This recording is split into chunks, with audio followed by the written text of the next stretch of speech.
Welcome to the Robert Hunt Financial Market Update. It's your host, Robert Hunt, with my co-host, Catherine Hunt. What a delight it is to be with you. We look at the week's news that can be a bit confusing, misleading, and take you off course, and we hope to make it actionable, understandable, and clear. What a week, what a show.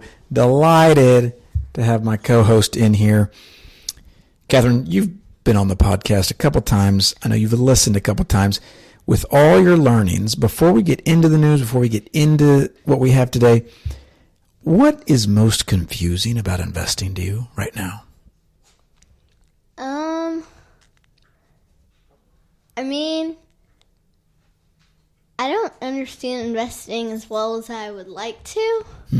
Is there is there a principle or a concept or even how it works mechanically that we could help you understand more fully, we being me and the dachshund at my feet?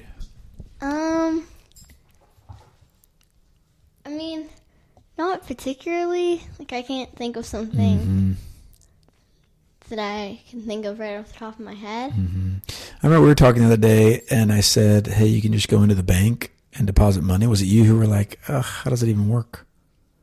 Was that a sibling of yours? It might have been me. Okay, might be. So I think, anyway, this was my experience when I was your age, and listener, you may relate. I recall a level of intimidation with financial institutions, meaning, Catherine, like when I see a bank on the corner, oh dear, I feel like before I go into that bank, I better have all the answers. Yeah. I better know what to do. Same with a brokerage account. So when you walk back in the day, they had a company called Scott Trade, and they had a retail branch, meaning you could just walk in. I felt like I had to know everything before I walked in because I didn't want to feel stupid. That's a big part of this podcast, Catherine, is that you would be equipped to where you wouldn't feel like you were ignorant on these concepts, but you would have confidence going to the bank branch or the now it's all online basically. But what have we got on tap? We're going to look at Europe's unloved stocks, a Wall Street Journal article that Catherine's grandfather suggested we talk about, Papaw, my father. So we got to talk about it. Another Wall Street Journal article, what you should do about the stock market's giant problem, this idea of concentration. I've gotten this question a lot. And by the way, I know I've talked about it previously. It deserves repeating. And then we're going to polish it off with some of our favorite X.com folks. One of them, Peter Maluk. Another, an Eric something, Balchusiran. About the proliferation of exchange-traded funds. But I want to start at the top. Europe. Catherine, where's Europe? Europe, it's across the Atlantic Ocean. Yeah, so it's east of Snyder Plaza. You just keep going east on. Do you take Lovers and you just keep going? There's an ocean there. You're right. So, there's an ocean in between. There's in between. So Europe, Europe has a number of countries in it. Mm-hmm. Any country names that you could afford us this moment? There's England, France. Okay, these are good. Okay, you just named the two probably top countries by market capitalization. So this article by Miss Chelsea Delaney says this: Europe's unloved stocks are suddenly on top of the world. So what's happened, Catherine, is for the last 17 years, which is longer than you've been alive, the United States stock market has outperformed international, and Europe is international, has been one of the markets that struggled. Well, wouldn't you know it? The market that we thought was just terrible has done great this year. Check this out. You didn't mention Germany. The German DAX has climbed more than 9% this year in dollar terms. France's CAC 40 is up about 8%, while there's only about a 2.45% gain in the S&P 500. So European indexes have not outpaced U.S. counterparts by such a wide mark at the start of the year since 2015. So that's about a decade, according to the Dow Jones market data. And what I think is an important principle for us to realize is it can be the case that a asset class is so unloved, so disparaged, that it actually gets so cheap that any modicum of positive news can pop it up to the good. And now as a long-term investor, even as an efficient market theorist, that's someone, Catherine, who believes all available information has been priced in the stock market, so there's no real information advantage that anyone has. We aren't necessarily looking to jump across the pond, so to speak, and invest when we think Europe or Asia is cheap. and then pop back over the United States and invest when it's cheap. We just want to invest across all asset classes that we think are permissible, which I would say are stocks across the whole world, so that we don't get caught flat-footed. Because what I think might happen, Catherine Ann Hunt, people might get caught flat-footed. Let me tell you why. I'll try to analogize it. The European stock market, the Japanese stock market, they've been seen, and even the Chinese stock market, it's been seen as ho-hum. Who wants to touch it? It's all about United States stocks. That's where the quick money, the fast money, the good money is. It's usually related to all these technology stocks like Alphabet, Meta. This is Facebook and Google. Nvidia, they have been a big part of the big United States swing in performance. Well, yeah, we'll talk about that in the next article. But what's happening now is, wow, these unloved sectors in Europe that are kind of stodgy, boring companies, banks and insurance and petrochemicals and just want kind of value stocks, they're doing well. Profit growth is up. The Europe 600 per share earnings are expected to grow 7.7% this year. So what I see the great risk of the individual investor is you're allowed to only invest in the United States.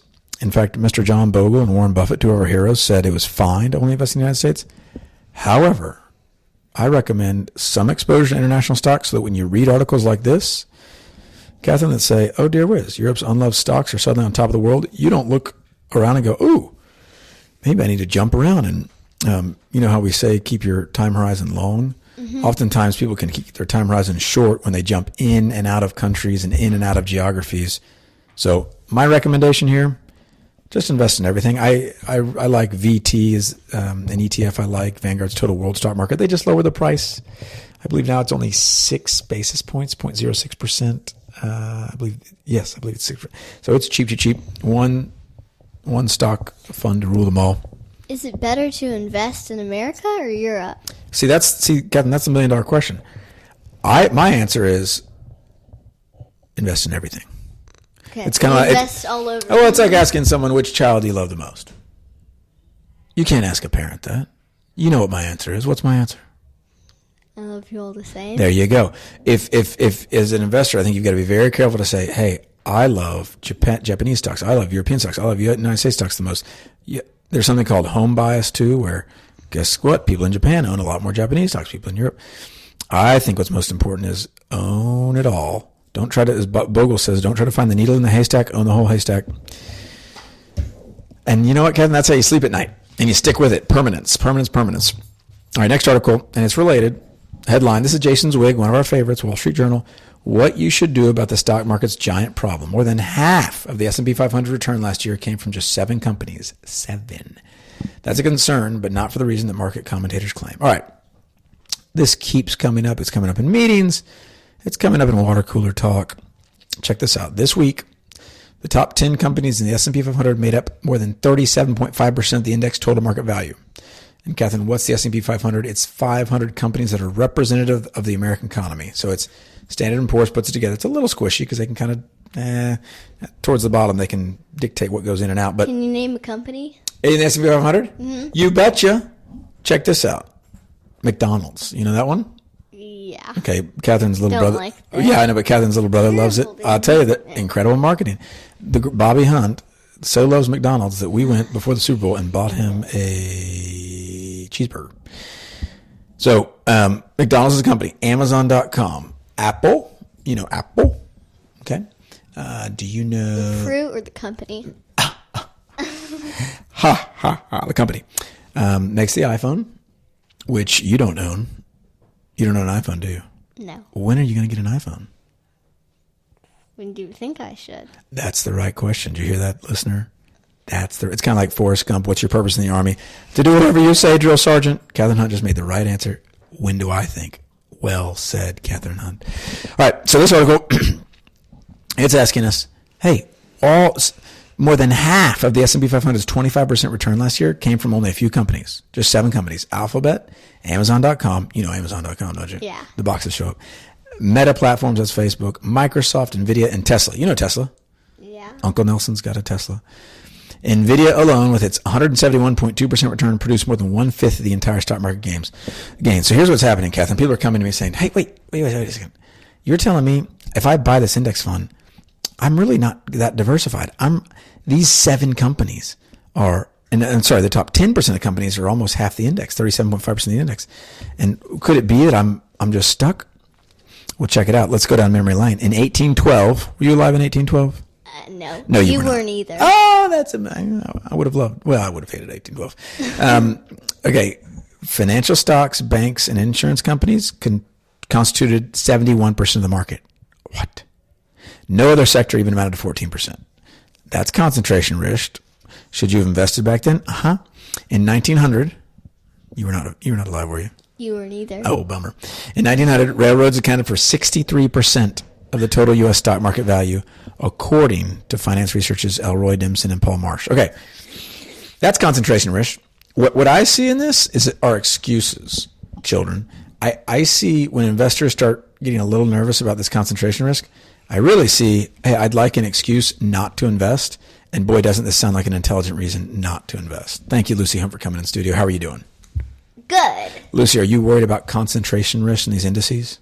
I don't know. That's a great way to do it because you know what? You're keeping your costs Low. You're investing. Simple. Your time horizon. Long. Do I say anything about concentration risk in that moniker? Nope. So we don't worry about it in this household, do we? Now, I admit we keep it so simple. Some people might describe us as wooden in our thinking, Luddites, if you will. We don't care. So what this article explains is, hey, maybe there are risks. Hey, what if Chicken Little? What if these couple companies do really poorly? And then what are we going to do? Then we'll be in real trouble. But what this article says also is, hey, look in the past. Look in the past. The concentration risk is a risk that's been had many a time. What I do to make myself help sleep better at night is I think about Apple. Is Apple one company? Technically, yes. Yes, Cupertino, California. Yes. How many divisions is it? Well, it's got an AirPod division. Y'all know what AirPods are? Yes. What did I get for Valentine's Day? AirPods. Okay, there you go. So that's the whole division. It's got the iPhone division. It's got the MacBook division. It's got the services division. Well, I don't really consider that one company. In my mind, I say, well, those are like 4 or 5 different divisions that on their own would constitute entire companies. So I don't worry about it because I worry about what we can control, which is the 3 things you guys said, which is keeping our costs low, keep your investing simple, keep your time horizon long. and keep the dogs low. Yeah. If you're going to get a dog, get a dachshund. So it makes it easy. Best breed. Cost low, dogs low, and they are simple dogs. They aren't intelligent. They're not unintelligent, but they're of modest intelligence. Yeah. Intelligent. Which is all we need. We're not looking for an Einstein. We're not looking for someone to go to Texas A&M. We're looking for something basic, something real basic. All right. And then I found great data. Friend of the show sent over Mr. Peter Maluk. You know who you are. This is the danger of holding cash. Girls, have you ever heard the phrase cash is king? No. Okay, that's probably okay. Cash is king is a phrase that comes out a lot. What it means is, hey, if you have cash, then you're safe and secure because you can do anything you want. There's a partial truth to that. What Mr. Maluk says is he brings up data. He says over 1-year periods, the average cost of holding cash has been roughly 8%. Okay, what does he mean? He's really talking about something called opportunity cost. The idea of not investing in the S&P 500 means that if you held cash, the difference in the S&P 500's performance in cash was about 8%. 8%. Over a 30-year period, this grows to more than 2,000%. Whoa! So the point is, hey, if you just keep your money in cash and you think, oh, that's the best, I'll be safe and secure and I don't have to worry about something called volatility. This is it. Guess what? Over a 30-year period, it's a 2,000% difference between investing, in this instance, the S&P 500, and holding cash. So cash may not be king. Can y'all think of any kings you've learned about in history? Yes, we talked about King David. I just had a test on that yesterday. And King Saul and King Solomon. Okay. And sometimes when people say things like Rehoboam and Jeroboam. Okay, well said. And a lot more. We're talking about the kings in the Bible. Okay, that's helpful. And sometimes what we can do is when people say that to us at the water cooler or at the, where do y'all hang out? Where do the Hunt girls hang out? I guess our house. Yeah, it's a nice place to hang out. But if you're just having a casual conversation with your father or your brother, and I say cash is king, we associate that with maybe David and all his splendor. I think you're gonna say that because you're telling us not to. I know. It's a presupposition for the audience. Sometimes we have to create these things for the audience. It's all about the show, Lucy. It's all about the show. But the idea is, we think cash is king, so we think, oh wow, it's powerful, it's in control. Well, Mr. Maluk's rightly alerting us that, you know what? Investing is a better thing. Now, cash you need to have. I don't like borrowing money. The borrower is slave to the lender, and the rich rule over the poor, so we don't like borrowing money. But you only need enough cash, in my opinion. This is Dave Ramsey, perhaps ingrained in me. No more. If you have more than a year's worth of living expenses in cash, you have to have a really good reason to do it. Doesn't mean you can't. And there are a lot of reasons where, especially at today's interest rates, I actually bless it. People will have more cash, and at 4.3% in Vanguard's account, I say, go for it. Otherwise, be careful. All right. And then this is a great test for the investor that's trying to keep it simple. Did you know that in this year, 2025, all right, girls, I'll give you a trivia. An exchange-traded fund is an investment product that is effectively a packaging of lots of securities that's been traded publicly. Do you know how many new exchange-traded funds have launched already in 2025? Guess the number. Lucy guesses 1,000. That's not a bad guess. You know why? I think it's going to be 1,000 for the year. So far this year, 100 new ETFs, exchange funds, have launched. So good guess. But for the whole year, I think it's going to be 1,000, Lucy. So you're right on. So these new investment products, a lot of them are complicated. I was reading their names, and they're a whole host of reasons, and ultimately it's these people trying to make money. But when someone promotes complexity to you girls, what do you say? I don't really understand that. Yeah, and you know what? There's a phrase called move at the speed of your understanding. So if you don't understand an investment product, what should you do, girls? Ask you. No, that's a fair question. I didn't think about that. But let's say I wasn't around. What would you do if someone presented something to you and you didn't understand it? What should you do? Maybe not try it. Don't try it. If it's an investment product, don't try it. In a lot of other areas of life, it's helpful to try new things and to push yourself and do your best. In the area of investment products and investment deals, if you are presented something you don't understand, it is the height of wisdom to say, I don't understand. I'm not going to do it. Sometimes that can be a really hard thing to say is, I don't understand. I don't understand. The 3 hardest words in the English language. Do y'all ever say that? Very short sentence. It's a very short sentence too. Yeah. But I understand. So the good news, girls, is we do understand a lot. We understand enough to invest. And what do we understand? We understand to keep your costs low, keep your investing simple, keep your time horizon long.